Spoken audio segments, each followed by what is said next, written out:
Halo semuanya, senang sekali bisa menjumpai Anda. Hari ini, saya sangat antusias untuk memandu Anda dalam sebuah renungan visual yang sejujurnya menurut saya sangat esensial dan transformatif. Di kesempatan ini, kita akan membedah sebuah materi luar biasa yang didasarkan pada pemikiran Dr. Edward Purba. Kita akan melihat lebih dekat, apa sih artinya benar-benar bersatu dalam kuasa Tuhan? Jadi, mari kita langsung mulai saja dan melihat bagaimana sebuah peristiwa bersejarah dari 2000 tahun lalu ternyata masih punya kekuatan yang luar biasa untuk mengubah hidup kita hari ini. Nah, kita mulai dengan sebuah kutipan yang sebenarnya menjadi jangkar sejarah dari seluruh pembahasan kita hari ini. Ketika tiba hari Pentakosta, semua orang percaya berkumpul di satu tempat. Coba Anda perhatikan baik-baik frasa berkumpul di satu tempat ini. Disinilah semuanya bermula. Ini bukan cuma kebetulan mereka lagi ngumpul bareng loh. Ini adalah prasyarat mutlak untuk sebuah kebangunan rohani. Tanpa momen berkumpul ini, peristiwa besar yang ujung-ujungnya mengubah dunia itu yang nggak akan pernah terjadi. Hal ini membawa kita langsung ke bagian pertama dari penjelasan Dr. Purba. Kesatuan membuka jalan bagi kuasa Tuhan. Penting banget buat kita sadari kalau berkumpul di sini itu bukan sekedar ada di satu ruangan fisik yang sama. Anda tahu kan? Kita bisa aja berada di tengah keramaian 100 orang, tapi hati kita merasa sendirian. Nah, kumpulan orang percaya di hari Pentakosta ini beda. Mereka punya keselarasan yang mendalam banget. Satu hati, satu pengharapan, dan satu tujuan. Coba kita bandingkan.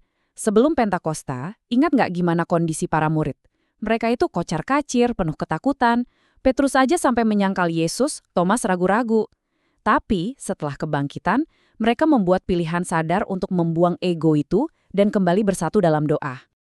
Seringkali kuasa Tuhan dalam hidup kita itu terhambat cuma karena kita kehilangan kesatuan ini akibat ego atau iri hati. Tapi tunggu dulu, kita harus luruskan satu kesalahpahaman yang sering banget muncul. Kesatuan itu nggak sama dengan keseragaman. Kesatuan bukan berarti kita semua harus punya sifat yang sama, gaya bicara yang sama, atau hobi yang identik. Sama sekali enggak. Kesatuan yang sejati itu ibarat sebuah orkestra, alat musiknya beda-beda, tapi nada yang dimainkan tertuju pada satu dirijen. Intinya, menyingkirkan ego dan memastikan hati kita punya satu fokus yang sama, yaitu Kristus. Begitu fokus itu terbentuk, otomatis segala penghalang kuasa Tuhan langsung rontok. Oke, jadi setelah kesatuan itu fondasinya terbentuk, kita masuk ke fase kedua. Keberanian untuk menjadi saksi. Nah, disinilah alasan utama kenapa kuasa yang luar biasa itu diturunkan. Bayangkan momen turunnya Roh Kudus. Itu terjadi secara tiba-tiba dan sangat dramatis. Ada bunyi seperti tiupan angin yang sangat keras dari langit yang kemudian memenuhi mereka semua. Dan ingat ya, ini bukan cuma pengalaman emosional sesaat yang bikin mereka merinding lalu selesai, bukan. Ini adalah pemberdayaan supranatural. Tuhan benar-benar sedang membekali mereka dengan otoritas penuh untuk sebuah misi yang sangat spesifik dan mendesak. Kalau butuh bukti, kita bisa lihat transformasi luar biasa dari seorang Petrus. Kita tahu betul Petrus yang dulu. Dia pria yang saking takutnya, dia bersembunyi dan nyaris menyerah. Tapi, coba lihat apa yang terjadi setelah dia dipenuhi roh. Dia berdiri tegak, dengan keberanian yang gak masuk akal, berkhotbah membagikan kabar baik di depan ribuan orang tanpa gentar sedikit pun.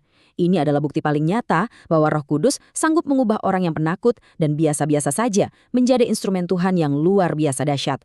Mungkin sekarang Anda mikir, wah itu kan Petrus, saya ini cuma orang kantoran biasa. Nah, justru di situ poinnya. Menjadi saksi itu bukan cuma hak istimewa buat para pendeta yang berdiri di mimbar.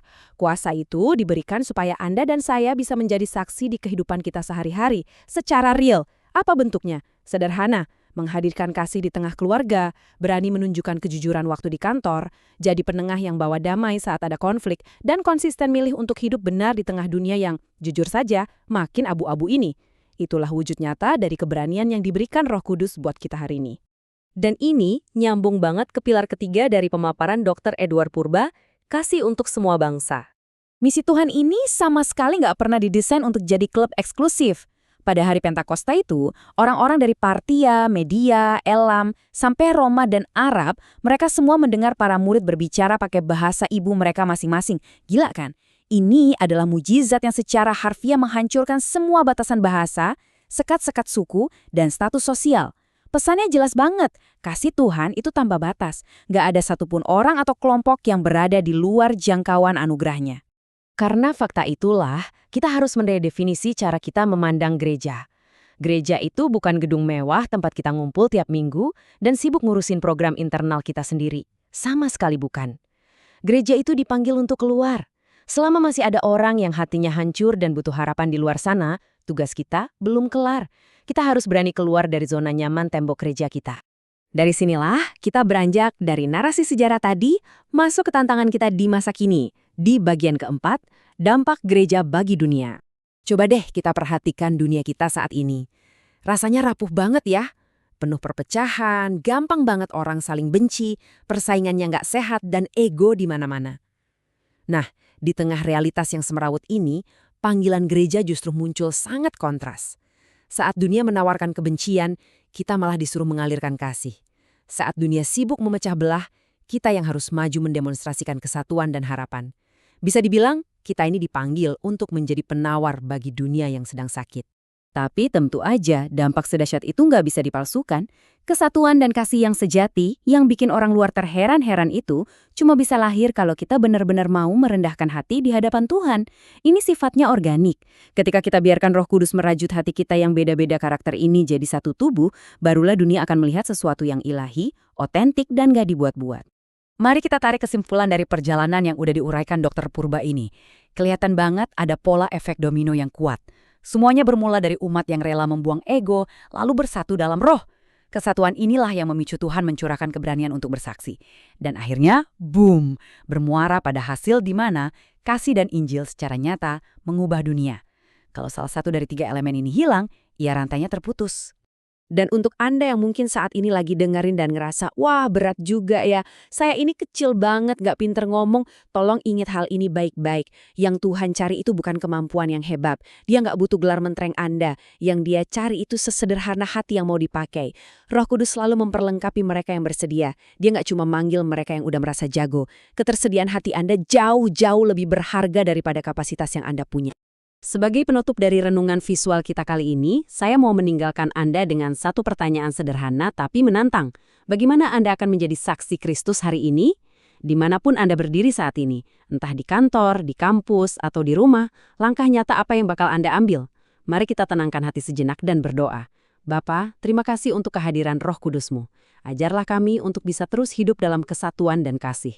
Penuhi hati kami dengan keberanian-Mu, dan tolong, pakailah hidup kami yang biasa-biasa ini untuk jadi saksi yang luar biasa bagi-Mu di tengah dunia. Dalam nama Tuhan Yesus kami berdoa, amin. Terima kasih banyak ya sudah meluangkan waktu bersama saya hari ini membedah materi ini. Saya harap penjelasan tadi bisa memberi perspektif segar dan menguatkan langkah Anda ke depan. Sampai jumpa di penjelasan materi kita selanjutnya, dan mari sama-sama kita warnai dunia ini dengan kasih yang nyata.